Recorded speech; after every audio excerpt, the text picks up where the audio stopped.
Hello and welcome back. My name's Andrew Keeping. And have you found in recent months during the lockdown, your sound from your microphone on your system is really lacking?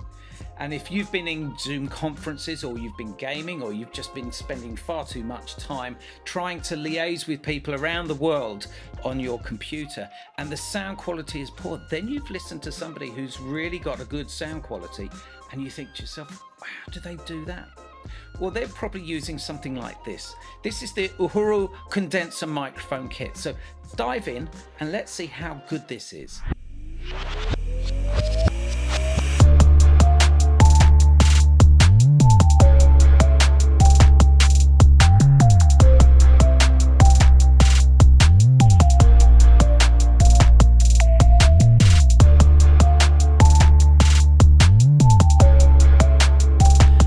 Here we have the Uhuru XM-900 condenser microphone.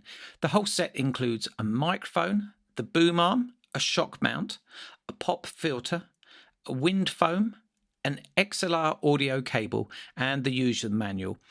It can actually be set up very easily, and I'll demonstrate that while I'm talking to you. The features of this microphone are it's a studio microphone with all the accessories included, and it has a cardioid polar pattern, which improves isolation of whatever your desired sound source is. Now, they recommend using it for mainly voiceovers, vocal, podcasting, singing. It could be used for gaming as well. Solution of using the boom arm is very useful, particularly when you're working hands-free situation where you want to be working either on a computer or in a studio environment. And if you're doing interviews, then it works very well. The condenser microphone, the fact that it's a cardioid polar pattern, it's designed to be able to be more sensitive to the sound sources directly in front rather than towards the back. So it makes it useful for controlling feedback, reducing pickup of unwanted sounds,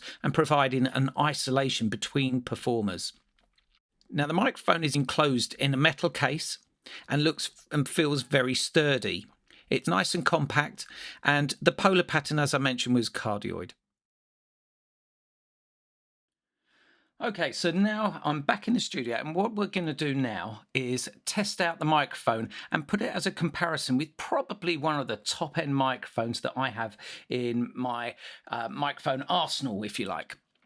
It's the Sherps CMC6U. It's the Colette series, and it's one of a stereo pair that I have. I use for all my classical recordings. It's a beautiful, transparent and clear microphone. The reason I've got it here is because I've been using it in my studio for voiceovers and for quite a bit of other work as well recently. So I've got it set up. It's a small diaphragm condenser microphone.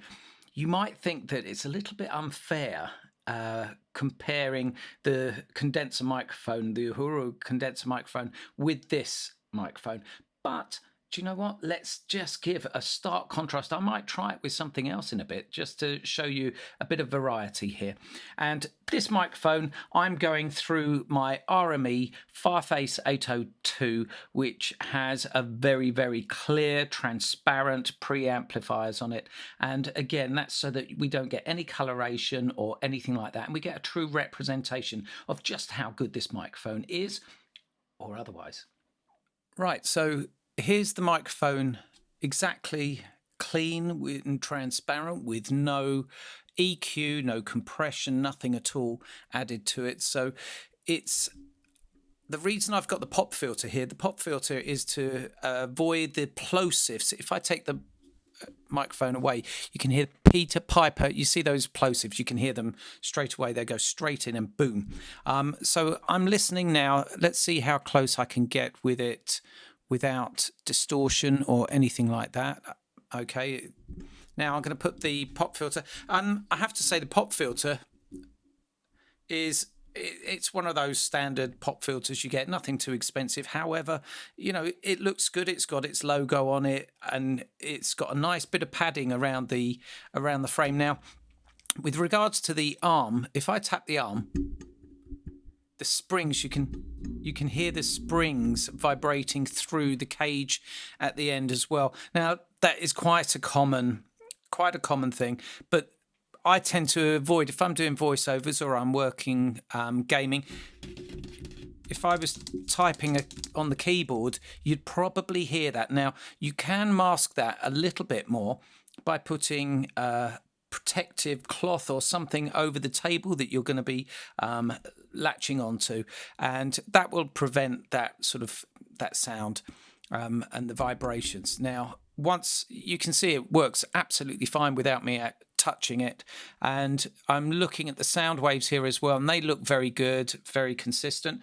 Now I'm going to take the volume up quite a bit to hear the low noise.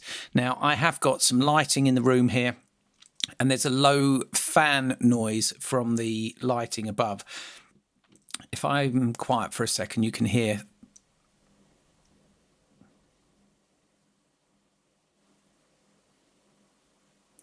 That's a test of the low noise. That's really as high as I'm going to go, and I'm trying to adapt my voice for it as well. Now, if I take the frequency down a little bit, that's where I would normally go. Now, these, as I said, these preamps are very good, but you can hear the quality of the sound from this microphone. Okay, so now I'm going to test out the microphone with a guitar as a source. Now, it's very important that the sign, the Uhuru sign, is facing you, as the shape of the condenser microphone is a cardioid microphone, so therefore it takes the shape of a heart. That's the loop round here, and then you lose the axis at the back. You can try an off-axis exercise, which I'll try in a minute, but this is just one with the guitar. Here we go.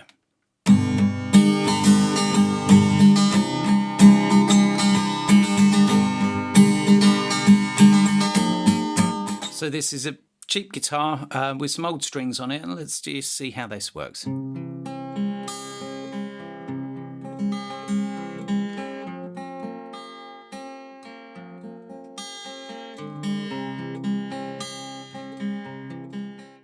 Okay, so the next technique I'm going to use is an off-axis exercise. Now, off-axis means how, if I move around where the microphone loses frequencies in the voice.